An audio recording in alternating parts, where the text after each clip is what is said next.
हम लोग नया चैप्टर पढ़ेंगे ना। चैप्टर का नाम क्या है? कार्बन एवं है कि तथा? तथा एवं में क्या फर्क है?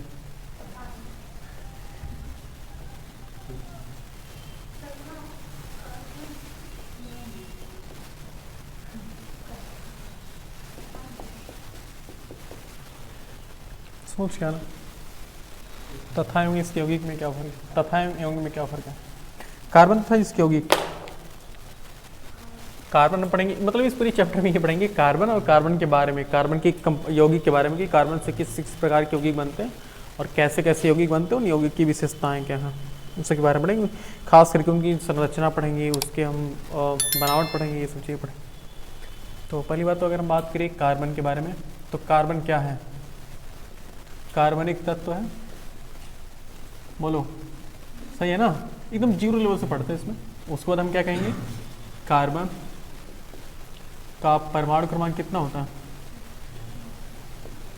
कार्बन का परमाणु क्रमांक बराबर 6। और कार्बन को हम सिंपली किसी कार्बनिक तत्व ना, जिसको किससे प्रदर्शित, कार्बनिक तत्व है जिसको किससे प्रदर्शित करते हैं? हाँ, जिसको कैपिटल सी से प्रदर्शित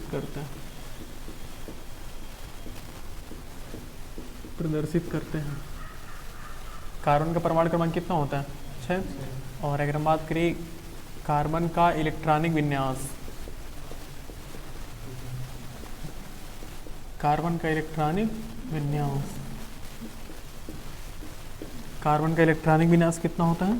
2, 6 है। जैसे कार्बन इसका परमाणु क्रमांक 6 तो लिखेंगे 2, 4, इस तरीके से होगा। ओके, अगर बात करिए, अच्छा इसमें कौन सी ये धातु है कि अधातु? कार्बन एक अधातु है, कार्बन एक अधातु है और इसकी संयोजकता कितनी होती है?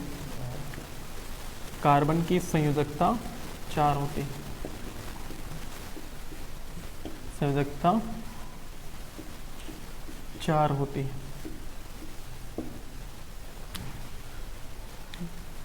कार्बन की संयोजकता कितनी होती है? 4 होती है। और हाँ, अब इसमें एक सवाल ये पूछता ना कि कार्बन 4 इलेक्ट्रॉन क्यों किसी से ले नहीं क्यों लेता, या फिर कार्बन किसी को 4 इलेक्ट्रॉन दे क्यों नहीं देता? दोनों क्वेश्चन पूछे जाते हैं। तो कार्बन क्यों 4 इलेक्ट्रॉन नहीं ले सकता? कार्बन क्यों 4 इलेक्ट्रॉन नहीं ले सकता? भाई अगर ये 4 इलेक्ट्रॉन ले लेता तो इसका स्टक पूरा हो जाता ना, इसका स्टक क्या होता है? पूरा हो जाता। और स्टक पूरा हो जाता है, जैसे कि हम ये चाह रहे हैं कि कार्बन, इसको ये मतलब रेड से लिख रहे हैं, मतलब ये सही नहीं है जो हम लिखने जा रहे हैं। अगर हम ऐसे कहीं हो जाए कि कार्बन, इसको अगर 4 इलेक्ट्रॉन मिल गया तो क्या हो जाएगा?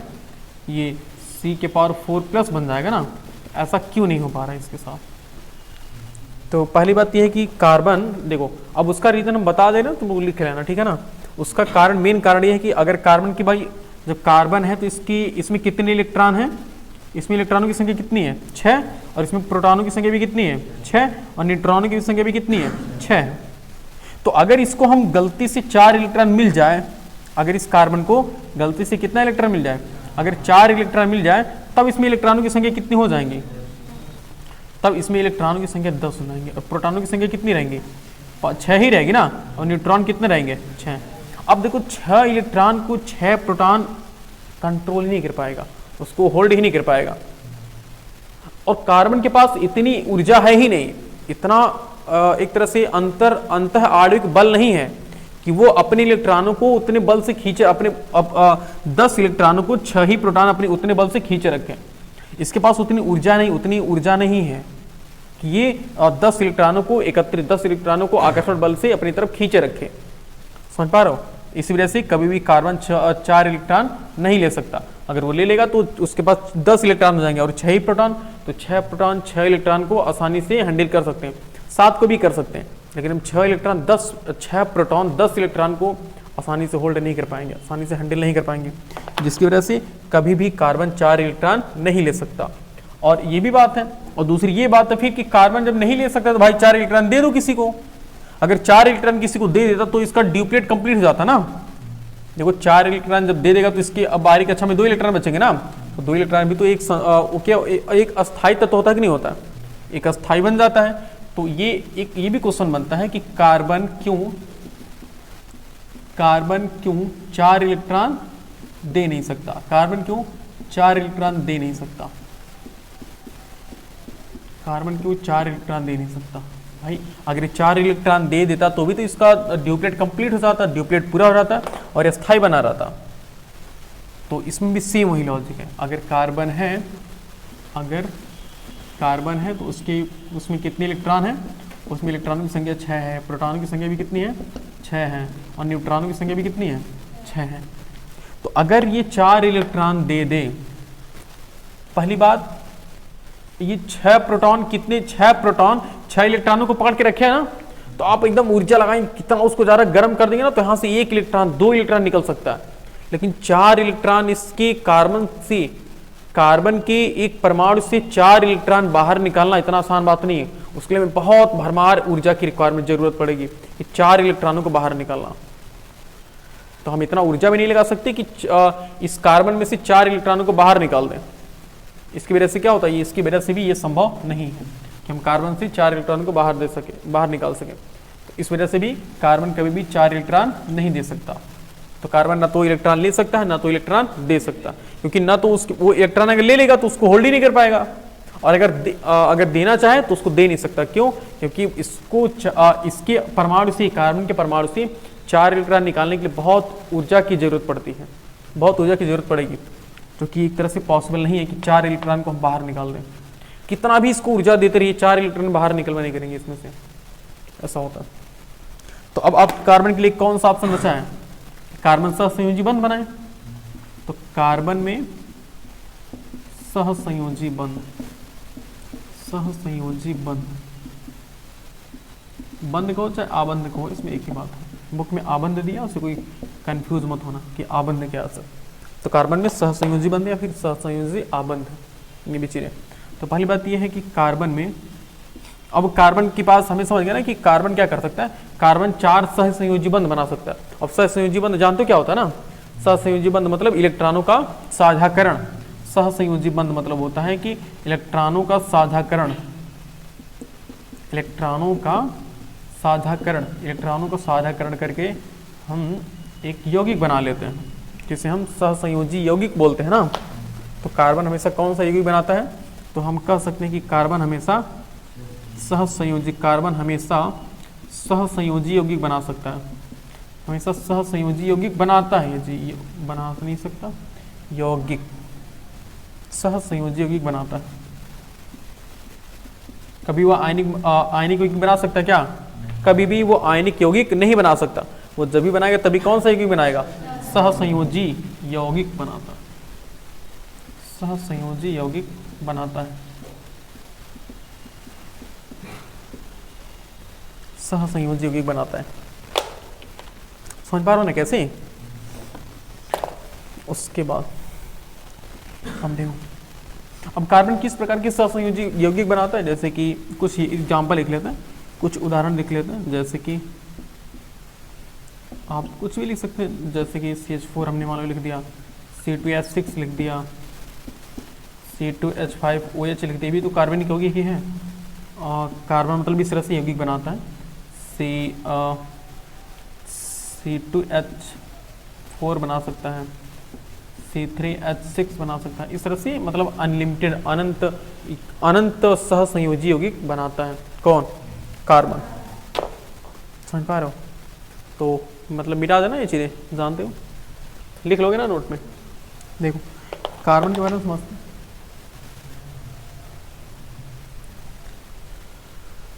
कार्बन देखो, अगर हम बात करें इसमें एक कार्बन से जो यौगिक, देखो कार्बन से जो यौगिक बनता है ना, कार्बन से जो यौगिक बनता है उसको हम क्या बोलते हैं, उसको हम बोलते हैं कार्बनिक यौगिक। कौन से यौगिक बोलते हैं, कार्बनिक यौगिक। अब इसमें कुछ एक्सेप्शन में कार्बनिक यौगिक मतलब ये है कि जिसमें कार्बन मतलब ऐसे यौगिक जो कार्बन से बने हों। अब ये जरूरी नहीं कि हर यौगिक चाहे जैसा यौगिक हो अगर उसमें थोड़ा सा भी कार्बन मिल जाए तो समझ लो कि वो कार्बनिक यौगिक है, ऐसा नहीं हो सकता। अगर कार्बनिक यौगिक है तो इसके लिए एक कंडीशन है कि कार्बन होना चाहिए उसमें क्या होना चाहिए, कार्बन होना चाहिए, ज़्यादातर उसमें क्या होना चाहिए, कार्बन होना चाहिए और प्लस हाइड्रोजन उसमें होना चाहिए। कार्बन होना चाहिए और क्या होना चाहिए, हाइड्रोजन होना चाहिए। समझ पा रहे हो? लेकिन इसके पहले एक और चीज़ थोड़ा पढ़ लेते हैं, ये भी बाद में बात करते हैं, ठीक है ना। रुको भी एक याद है, इसमें एक होता है कार्बन के अपर रूप के बारे में थोड़ा पढ़ लेते हैं। कार्बन के अपर रूप इसको बोलते हैं एलोट्रोप्स ऑफ कार्बन।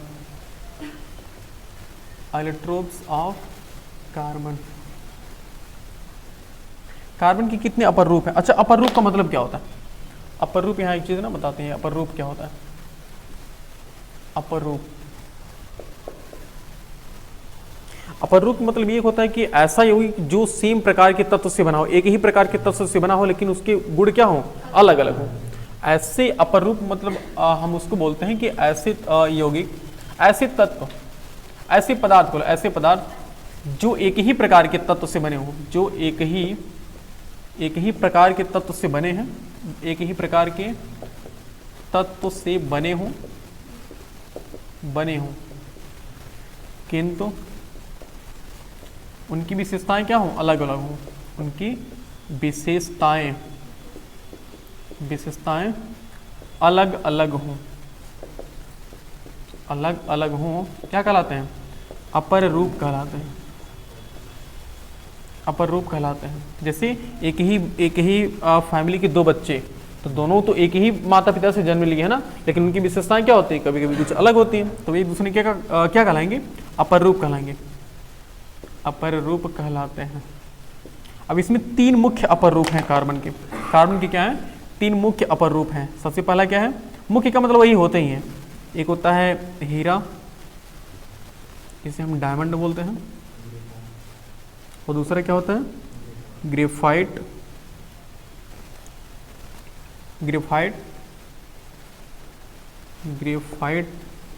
और तीसरा होता है क्या लिखा, फुलेरीन लिखा ना, लेकिन वो नहीं होता जी, ये होता है बक माइंस्टर फुलेरेंस। इसका इतना बड़ा नाम है, बक माइंस्टर फुलेरेंस। स्पेलिंग देखो बहुत अजीब होती है, बहुत बड़ी, बक माइंस्टर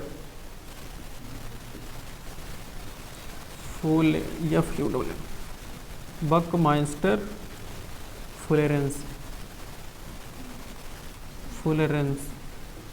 ये स्पेलिंग होती है, बक माइंस्टर फुलेरेंस। ये 3 क्या होते हैं, कार्बन के 3 मुख्य अपर रूप हैं। सबसे पहला हीरा है, उसके बाद क्या है, ग्रेफाइट है, उसके बाद है बक माइंस्टर फुलेरेंस। ये 3 चीज़ें होती हैं। तो अगर देखो जो हीरा है ये बड़ा की मात्रा रहेगा ना, हीरा बड़ी की मात्रा रहेगा। देखो हीरा, इसके बारे में पढ़ते हैं कि क्या है ये, डायमंड।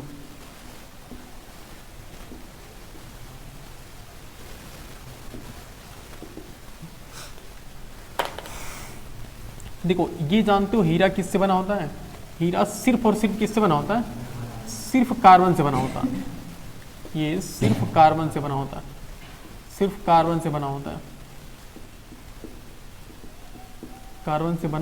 है, मतलब ये है क्या कि अगर हमारे पास हीरा है तो अगर हम हीरा को जलाएंगे ऑक्सीजन की उपस्थिति में हम क्या करें, इसको जलाएंगे तो यहाँ से क्या हो जाएगा, CO2 बन के बाहर निकल जाएगा, एकदम धुआं बन के बाहर निकलेगा, बीच में कुछ बचेगा नहीं, मतलब लास्ट में कुछ बचेगा नहीं। जिस तरह से कपूर मान लो है तो जलाओगे, अगर प्योर कपूर है तो जलाओगे तो पूरा ऊपर उठ जाएगा ना, नीचे कुछ बचेगा नहीं।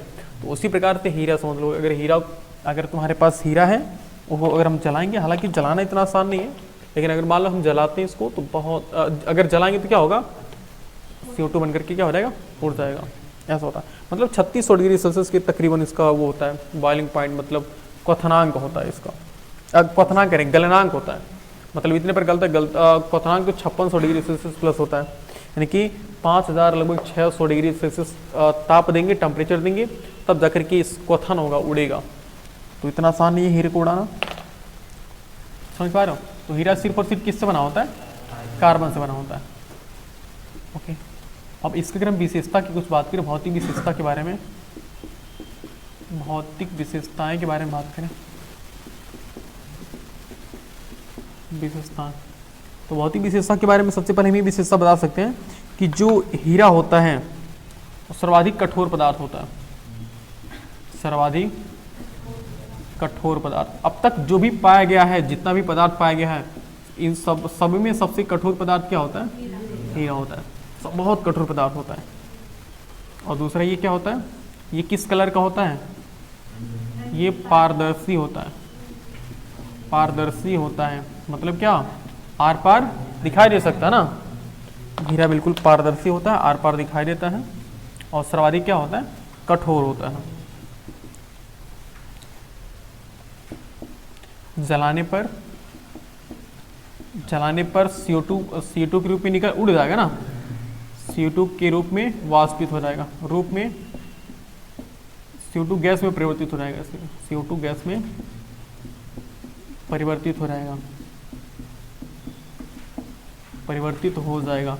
लेकिन याद रखना कि ये प्रोसेस इतना आसान नहीं है, बहुत लंबा प्रोसेस है, तो बहुत महंगा प्रोसेस है कि हीरे को जलाओ फिर CO2 में क्या हो रहा है, बदल जाए।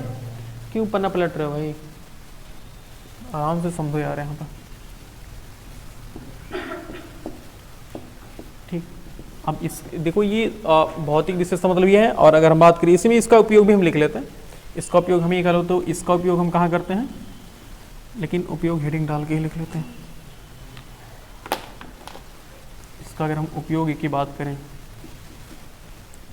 इसकी उपयोग में सबसे पहले क्या इसका उपयोग है, आभूषण के रूप में किया जाता है ना, बोलो, आभूषण बनाने में किया जाता है, आभूषण बनाने में किया जाता है। इससे हम गहने बनाते हैं ना, बहुत महंगे महंगे जो गहने होते हैं उसमें डायमंड, हीरे लगते हैं, हीरे जड़ित गहने जिसे बोलते हैं।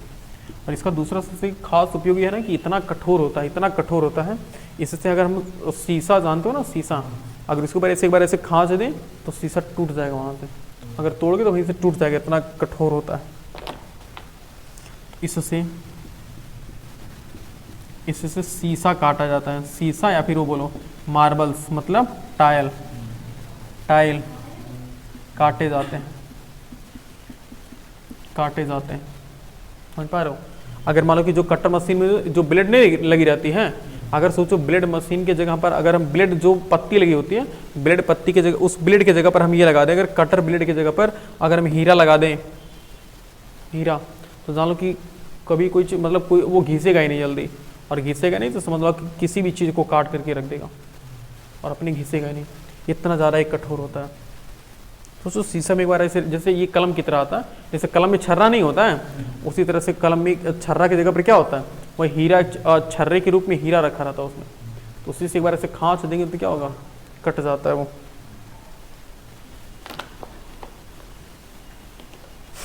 मतलब इसका खास बस ये दो ही उपयोग किया जाता है, इसको हीरे के बारे में, हीरे का दो ही उपयोग किया जाता, समझ पा रहे हो। और हाँ, मेरे ख्याल से लिखना चाहिए तुम्हें, लिख लो, कार्बन के रूप से लिख लो, हाँ रफिंग कर लो बाकी देख।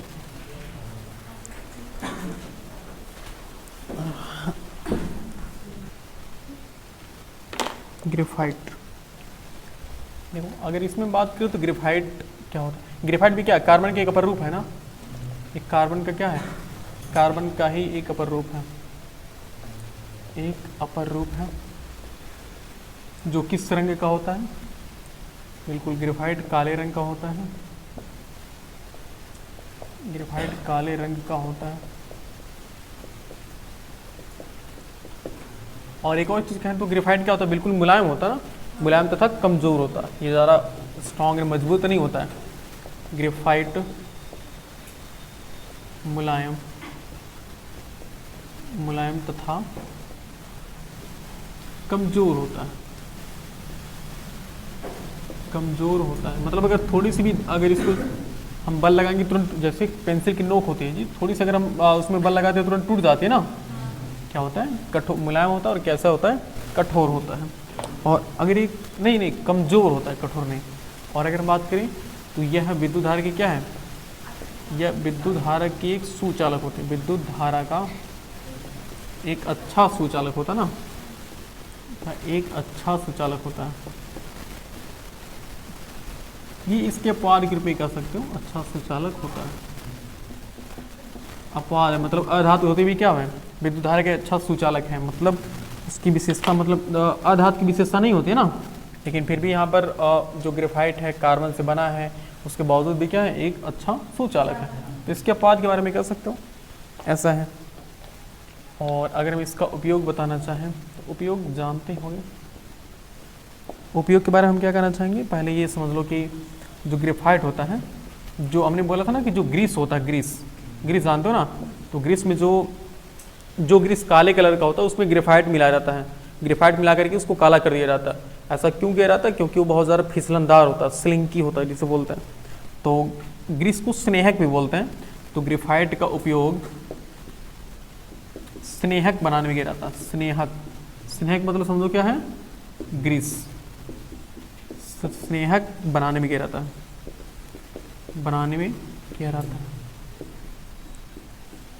किया जाता है। और ऐसा क्यों किया जाता है, क्योंकि ये बहुत ज़्यादा क्या मुलायम होता है ना।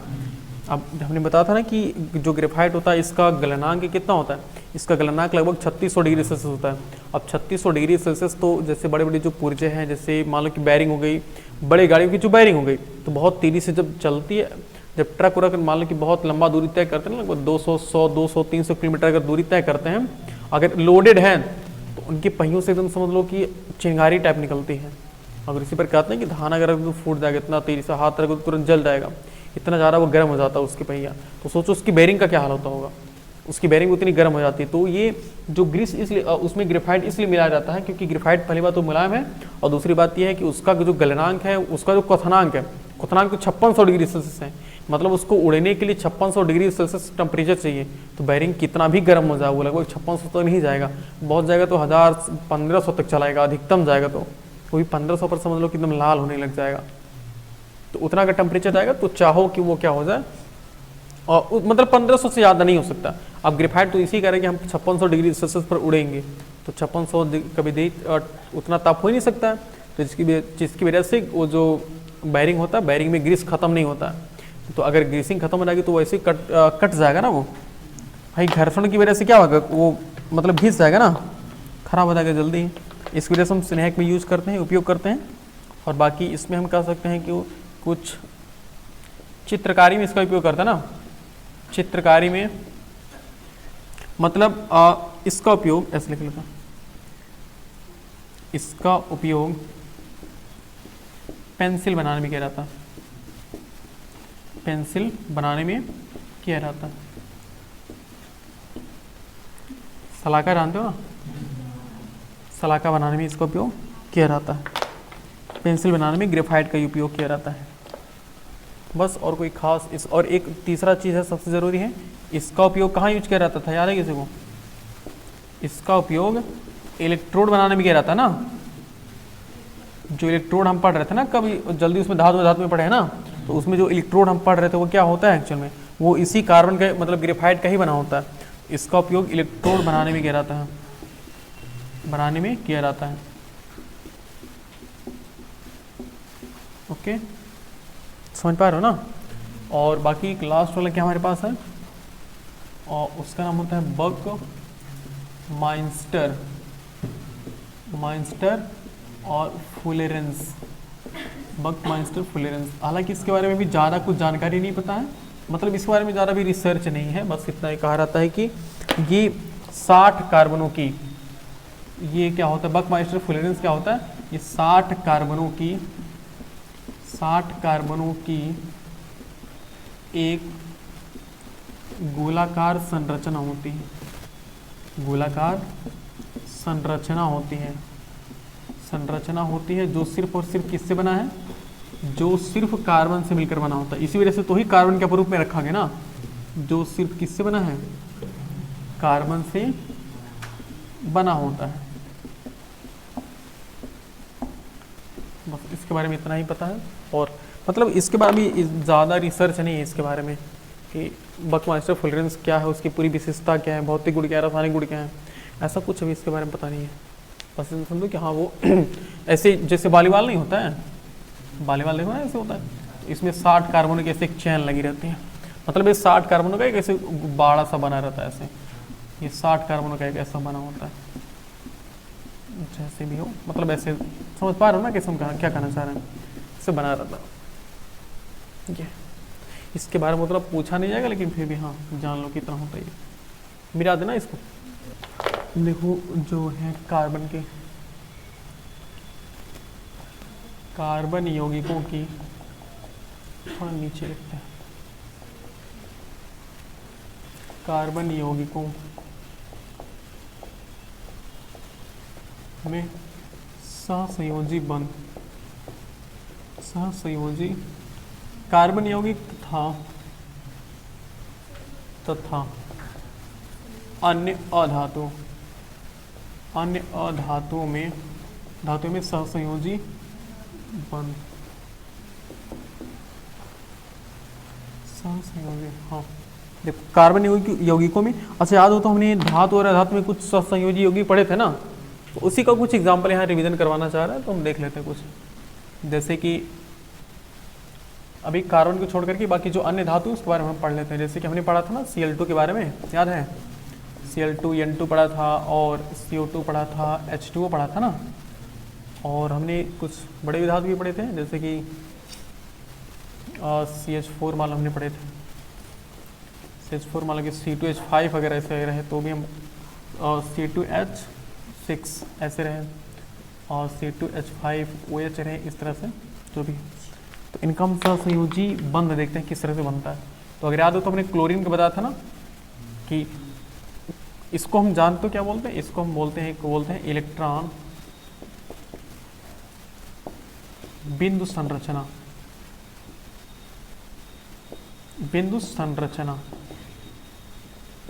इलेक्ट्रॉन डॉट स्ट्रक्चर बोलते हैं, जिसमें इलेक्ट्रॉनों की जैसे तत्व नहीं होता है तो तत्व के चारों तरफ हम क्या करते हैं, इलेक्ट्रॉन बिछाते हैं ना, तो इलेक्ट्रॉन लगा करके हम कहते हैं कि इनके इनके बीच देखो सिंगल बांड बना है, इनके इनके बीच डबल बांड बना है, तो जो बांड हम बनाते हैं उसी को हम क्या बोलते हैं, इलेक्ट्रॉन बिंदु संरचना बोलते हैं। जैसे एक हम पहली बात कर लेते हैं Cl2 की, तो Cl2 हम कैसे बनाते हैं, एक क्लोरीन है दूसरा क्लोरीन है, इस क्लोरीन के पास कितने इलेक्ट्रॉन होते हैं, टोटल 7 इलेक्ट्रॉन, तो 7 इलेक्ट्रॉन हो गए, इसके भी पास कितने इलेक्ट्रॉन होते हैं, 7 इलेक्ट्रॉन। अब क्लोरीन और क्लोरीन के बीच कितना बंध बनाते हैं, ऐसे सिंगल बॉन्ड बनाते हैं ना, इसी को हम ऐसे भी लिख लेते थे ना। तो ये जो हम बनाए हैं ना इसी को हम क्या बोलते हैं, इलेक्ट्रॉन बिंदु संरचना बोलते हैं, कि इलेक्ट्रॉन को बिंदु के रूप में प्रदर्शित करके एक संरचना बना दो, उसी को हम बोल रहे हैं इलेक्ट्रॉन बिंदु संरचना बोलते हैं। ओके, अब हमारे पास अगला क्या है, जैसे N2 है नाइट्रोजन, तो नाइट्रोजन और नाइट्रोजन, तो नाइट्रोजन के बाहरी कक्षा में कितने इलेक्ट्रॉन होते हैं, 5 इलेक्ट्रॉन होते हैं ना, कितने इलेक्ट्रॉन होते हैं, 5 इलेक्ट्रॉन, तो 1 2 3 4 5, 1 2 3 4 5, तब ये दोनों कितने कितने इलेक्ट्रॉनों की साझाकरण कर लेते हैं, साझेदारी करते हैं, 3 इलेक्ट्रॉनों की साझेदारी करते हैं ना। तो हम ये जो बना रहे हैं इसी को हम क्या बोलते हैं, इलेक्ट्रॉन बिंदु संरचना। बाकी हमारे पास जो CO2 है, CO2, तो CO2 कैसे बना देते हैं, एक कार्बन से कितने ऑक्सीजन, 2 ऑक्सीजन, बोले थे ना कि जो कम होता है उसको बीच में रखते हैं, तो यहाँ पर देखो कार्बन की संयोजकता कितनी होती है, 4, और ऑक्सीजन की कितनी होती है, 6 होती है ना, तो 6 हो गए, 1 2 3 4 5 6 हो गई संरचना। तो अब यहाँ से ये क्या करते हैं, 2 इलेक्ट्रॉनों की कार्बन जो होता है वो ऑक्सीजन से 2 इलेक्ट्रॉनों की साझेदारी कर लेता है ना, तो ये बना लेता है, हाँ बस इसे बंद वाला संरचना नहीं बता रहा, जिसमें अब एक हमारे पास आता है दूसरा वाला क्या, H2O। H2O का भी जानते हो ना कि एक ऑक्सीजन से कितने हाइड्रोजन जुड़े हैं, 2 हाइड्रोजन, एक ऑक्सीजन से 2 हाइड्रोजन जुड़े हैं, ये और ये, तो इसमें कितने 1 2 3 4 5 6 इलेक्ट्रॉन होते हैं ना, और हाइड्रोजन के बाहरी कक्षा में कितने इलेक्ट्रॉन होते हैं, सिर्फ 1 इलेक्ट्रॉन होते हैं, तो एक इलेक्ट्रॉनों की क्या कर ले रहे हैं, ये साझेदारी कर ले रहे हैं, इस तरह से क्या बन गया, H2O बन जाता है। बाकी CH4 तो मेरे ख्याल से जानते होंगे, एक कार्बन से कितने हाइड्रोजन जुड़े हैं, 4 हाइड्रोजन, एक कार्बन से 4 हाइड्रोजन जुड़े हैं, ये और ये, 1 2 3 4, 1 2 3 4, 4 हाइड्रोजन जुड़े हैं। तो ये सब क्या कर लेते हैं, सिंगल सिंगल बॉन्ड, मतलब एक एक इलेक्ट्रॉनों की साझेदारी कर लेते हैं ना ऐसे। एक एक फिर सीधा नहीं बना, वो तो समझ रहा होना चाहिए, बहुत अजीब लग रहा है लेकिन ऐसे।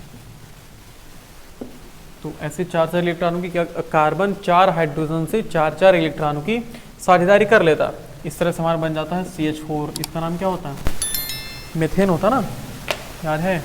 और ये अगर हमारे पास है C2H6, एक ये भी देख लेते हैं, C2H6। तो इसमें कितने कार्बन, 2 कार्बन, और इन 2 कार्बन से कितने हाइड्रोजन जुड़े हैं, 6 हाइड्रोजन। तो देखो 1 2 3 4 5 6 हाइड्रोजन। कार्बन के बाहरी कक्षा में कितने इलेक्ट्रॉन, 4। कार्बन के बाहरी कक्षा में 4 इलेक्ट्रॉन होते हैं ना, और ये एक एक इलेक्ट्रॉन किसके पास होते हैं, हाइड्रोजन के पास। और ये सब कितने बंद बना लेंगे, एक एक मतलब एक एक इलेक्ट्रॉनों की साझेदारी कर लेते हैं ना, एक एक इलेक्ट्रॉनों की साझेदारी कर लिए। तो देखो कार्बन कार्बन भी क्या करता है, साझेदारी कर लेते हैं दोनों। तो ये बन जाता है, देखो इस तरह से इलेक्ट्रॉन डॉट संरचना बन जाती है, इलेक्ट्रॉन बिंदु संरचना। इस तरह से C2H6 बन जाता है। बाकी एक लास्ट और देख लेते हैं कि इसके बारे में है। C2H5 को, इस नाम क्या होता है इसका, एथिल एल्कोहल होता है ना, ये बोलो एथिल एल्कोहल। 1 कार्बन 2 कार्बन और 2 कार्बन से कितने हाइड्रोजन, 5 हाइड्रोजन। तो 1 2 3 4 5, और OH भी है तो 1 ऑक्सीजन और 1 हाइड्रोजन। देखो कार्बन की बाहरी कक्षा में कितने इलेक्ट्रॉन, 4 इलेक्ट्रॉन। हाइड्रोजन की बाहरी कक्षा में कितने इलेक्ट्रॉन, 1 इलेक्ट्रॉन। हर कार्बन के पास कितने इलेक्ट्रॉन, बाहरी कक्षा में कितने इलेक्ट्रॉन होते हैं, 4। और ये देखो, अब इस ऑक्सीजन के पास कितने इलेक्ट्रॉन होते हैं, 2 इलेक्ट्रॉन। भाई कितना होता, ऑक्सीजन 8 होता है ना, तो 2 और 6 नहीं 6 इलेक्ट्रॉन होते हैं ना जी। 1 2 3 4 5 हो गए ना, और ये 1 इलेक्ट्रॉन। तो अब ये क्या करता है, सबको अपना स्ट्रक्चर पूरा करना है, और बाकी हाइड्रोजन को क्या पूरा करना होता है, अपना ड्यूप्लेट पूरा करना होता है ना। हाइड्रोजन को क्या पूरा करना होता है, अपना ड्यूप्लेट पूरा करना होता है। तो ये कार्बन और हाइड्रोजन ऐसे मिल गए, और ये ऐसे बंद बना लिए, और ये कुछ ऐसे, ये ऐसे। देखो सबकी संयोजकता, लेकिन एक बच गया, सबकी संयोजकता क्या है, कंप्लीट है ना। देखो कार्बन का 4 तो इसके पास ही थे ही, और 4 इसके लिए 3 हाइड्रोजन के और 1 कार्बन के। तो 4 4 कितना हो गया, 2 4 6 8 हो गया। इसका भी देखो 2 4 6 8 हो गया। कार्बन के, ऑक्सीजन के कितना हुआ, देखो 2 2 4 और 4 8। हाइड्रोजन का कितना हुआ, 2। इस तरह से सब क्या हो जाता है, कंप्लीट हो जाता है। ठीक है।